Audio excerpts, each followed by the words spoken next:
I'm not really all that interested in singing a song which has no contemporary relevance at all, purely because it's old. I don't decry that.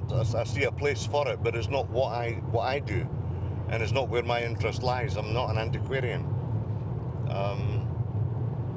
I'm living and working now, at this time, into the 21st century now. So I'm interested in what those songs can tell us about now, and help to explain how as human beings we relate to each other. I'm not really a songwriter as such. I write a song if there is something that, I've got the song in my head and it says something that nobody else, or I'm not aware of anybody else having said. If somebody's already written the song, then I won't bother writing it. To me, that's my primary craft, is song interpreter. Old songs, new songs, any song, if a song's good. If it's a song I would sing, then I'll sing it.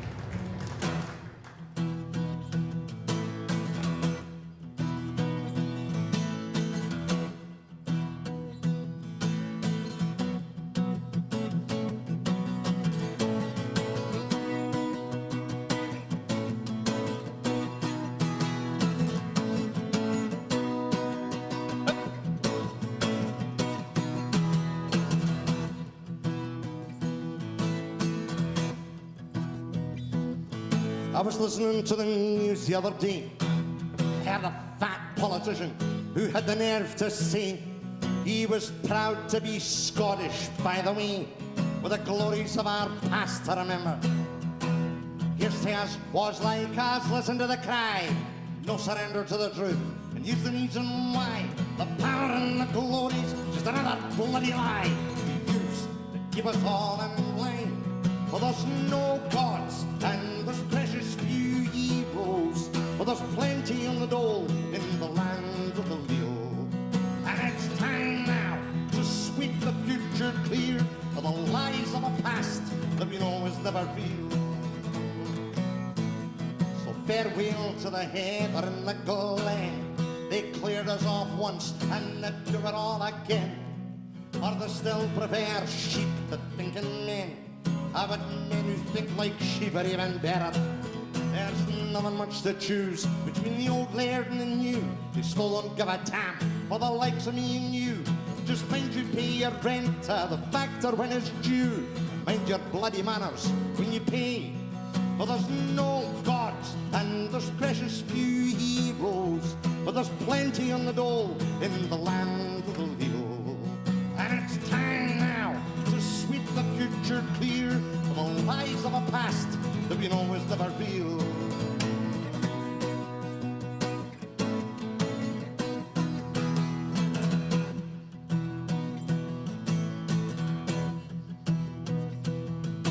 Tell me, will we never hear the end of Pear Bloody Charlie at Culloden yet again? Though he ran like a rabbit in the glen, leaving better folk than him to be butchered. Or are you sitting in your council house dreaming of your clan, waiting for the Jacobites to come and free the land? Try going down the brew with your claymore in your hand and count all the princes in the queue. For there's no gods and there's precious few heroes, but there's plenty on the dole in the land of the leal. And it's time now to sweep the future clear of the lies of a past that we know is never real. So don't talk to me of Scotland the brave, but if we don't fight soon, there'll be nothing left to save. Or would you rather stand and watch them dig your grave while you wait for the tartan Messiah? He'll lead us to the promised land with laughter in his eyes, while all love on the oil and the whiskey by and by. Free heavy beer, high silvers in the sky. Well, we never had the sense to learn that there's no gods and there's precious few heroes, but there's plenty on the dole in the land of the real.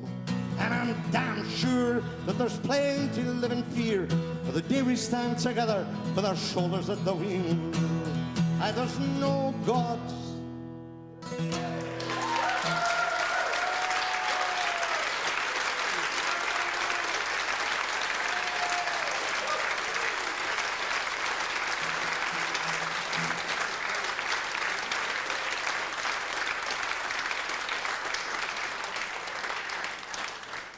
Thank you.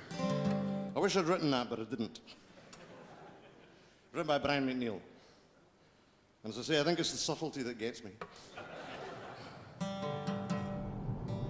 I think of that song as having a fairly specific context, which is the mythologising of Scottish history and some of the bullshit that we believe about ourselves. That song is a reference to the clearances.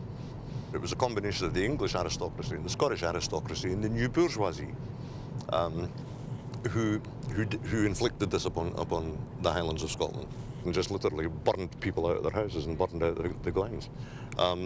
So the idea that it was the English who came and did this to the Scots is a load of bullshit.